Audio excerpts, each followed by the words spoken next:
Assalamualaikum warahmatullahi wabarakatuh. Perkenalkan, nama saya Sekar Wulana Yulisanti dengan NIM 2101550005 dan rekan saya Ranti Nurmalasari dengan NIM 2101550016. Kami dari Prodi Sistem Informasi. Di sini kami akan menjelaskan mengenai IPM dari daerah Sumatera Selatan.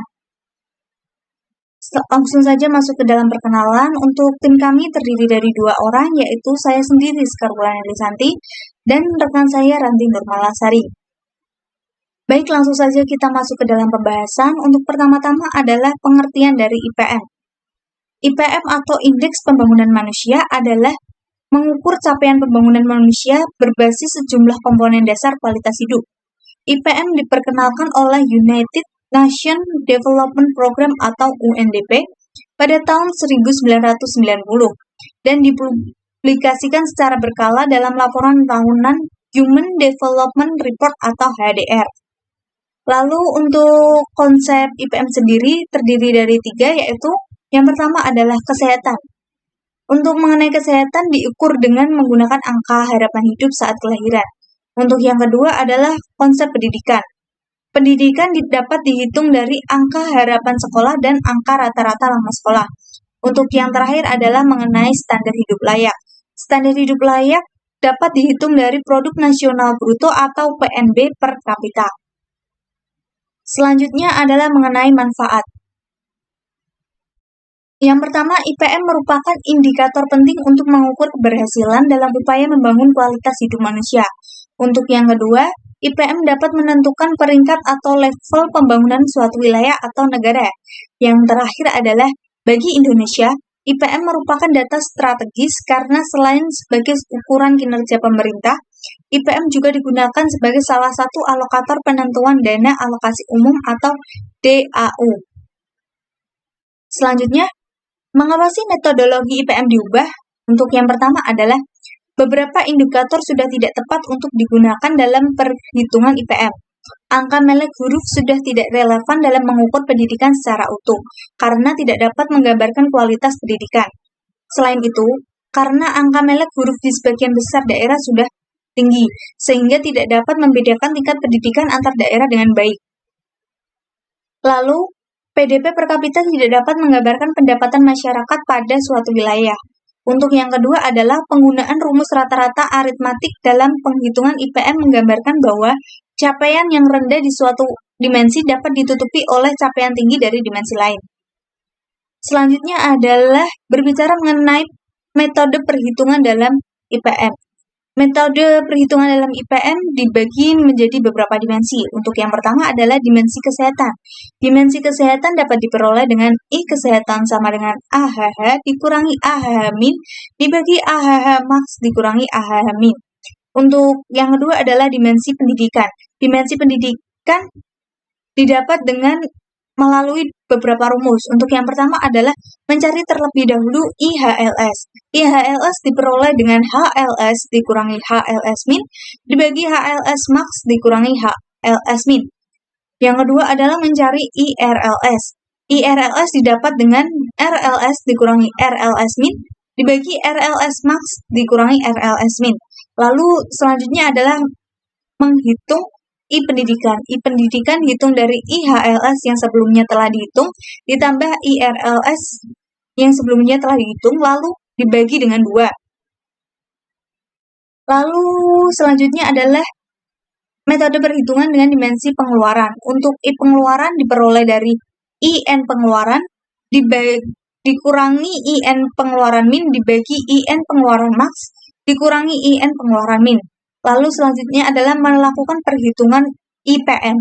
IPM diperoleh dari akar dari I kesehatan yang sebelumnya telah dihitung, dikali I pendidikan, dikali I pengeluaran, lalu dikali dengan 100. Selanjutnya adalah keunggulan IPM. Apa sih keunggulan IPM metode baru?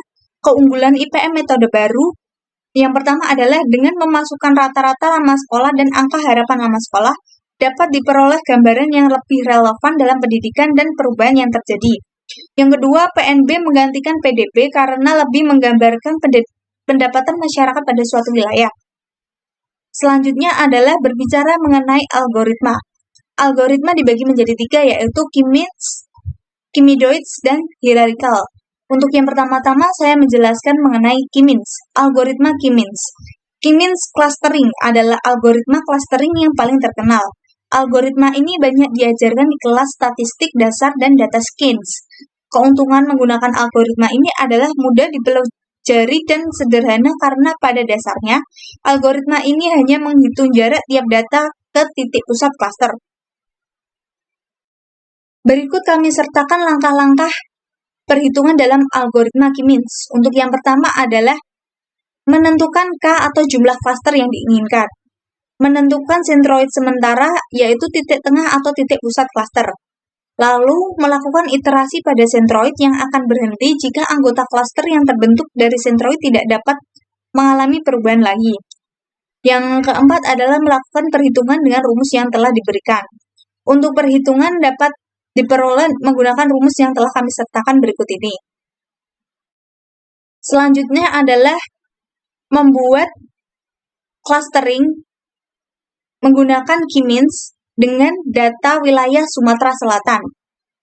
Data wilayah Sumatera Selatan kami beri nama dengan Sumsel. Untuk yang pertama-tama adalah mengatur biji acak terlebih dahulu untuk hasil yang dapat diproduksi, yaitu menggunakan set sheet 3026. Lalu membuat salinan data set Sumsel ke dalam variabel data Sumsel dengan baris kedua yaitu data Sumsel, lalu Sumsel. Yang ketiga adalah baris ketiga menghapus kolom kata kabupaten dari data Sumsel.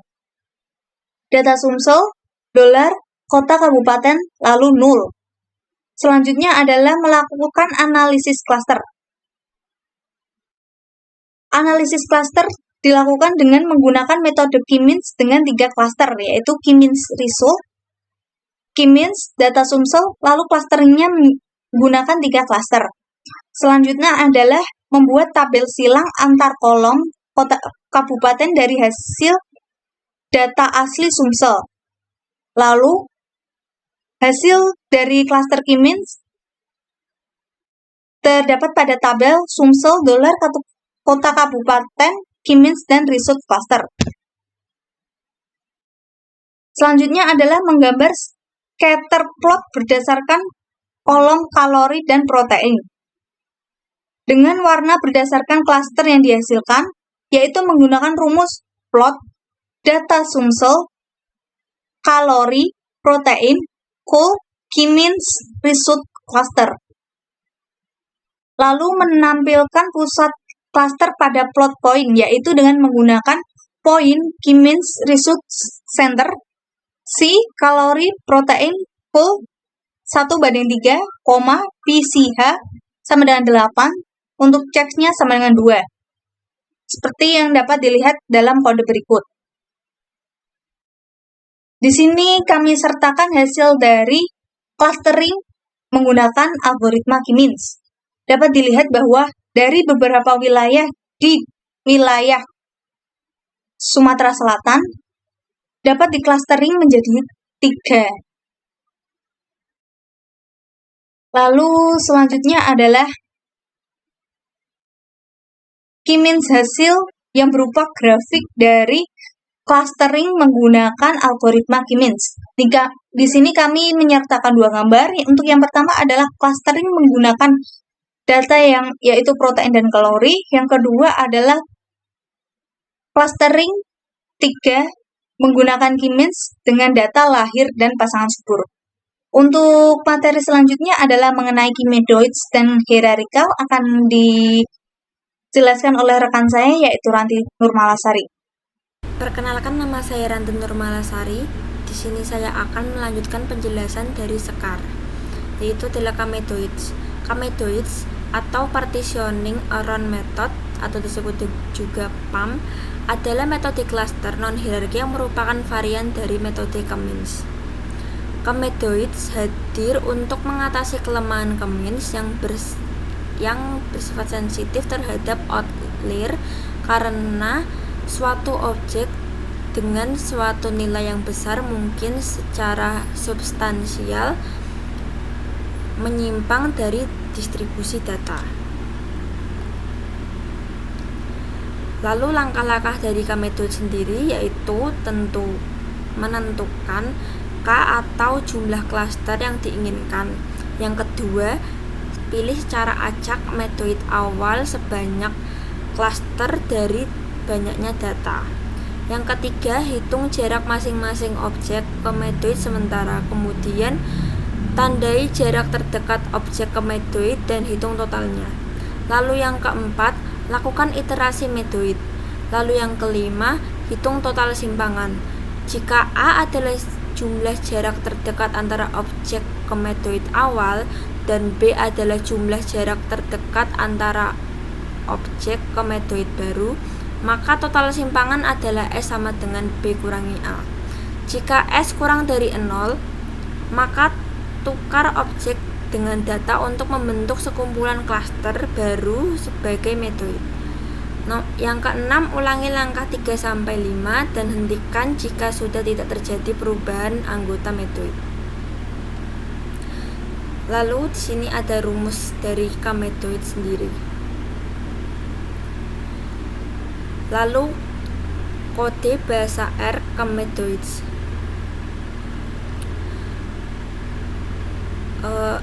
Yang pertama, menginstal paket FPC yang perlu untuk analisis klaster. Lalu mengaktifkan atau membuat lalu mengaktifkan paket FPC-nya. Lalu membuat salinan dataset. Di sini saya menggunakan cek ke dalam variabel cek2. Lalu menghapus kolom kabupaten kota dalam cek2. Lalu melakukan analisis klaster dengan menggunakan PAM dengan mencoba membentuk 3 klaster pada data cek2. Lalu menampilkan jumlah klaster yang dipilih oleh PAM.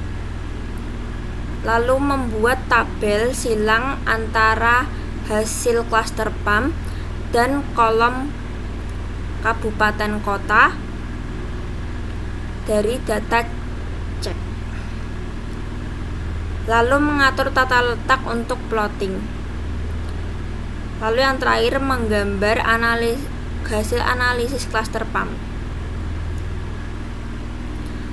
Lalu di sini juga kita terangkan hasil K-methods-nya.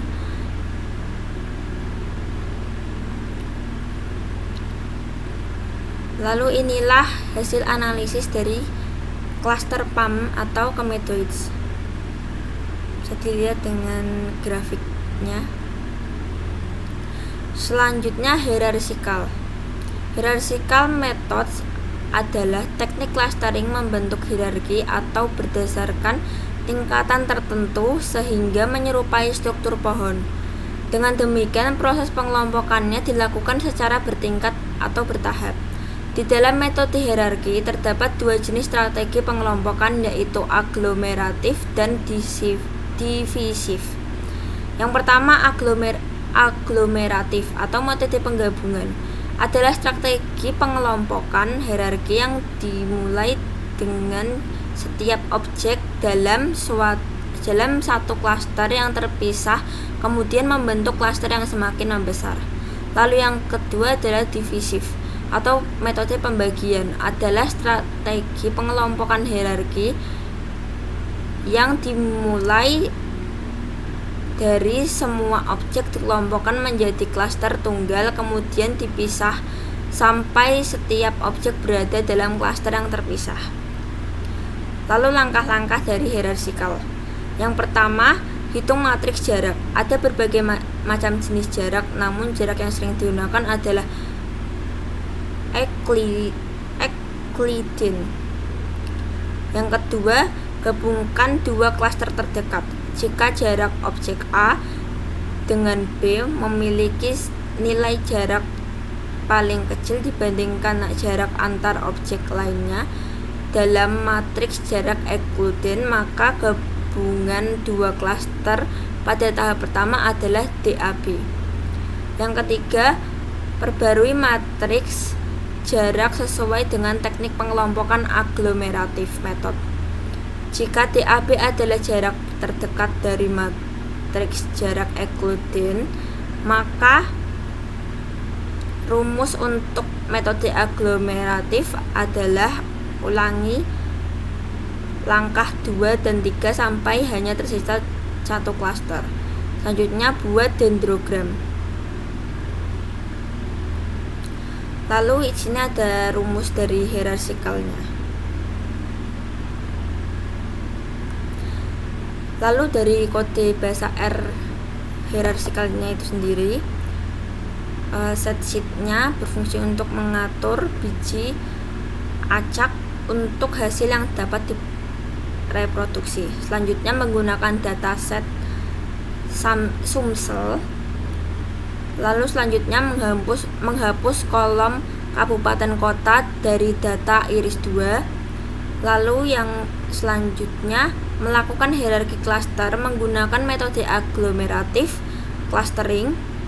Lalu selanjutnya menggambar dendrogram hasil hierarki klaster. Lalu selanjutnya menandai garis potongan untuk membentuk 3 klaster dalam dendrogram. Lalu selanjutnya memotong dendrogram untuk membentuk 3 klaster dan menyimpan hasilnya.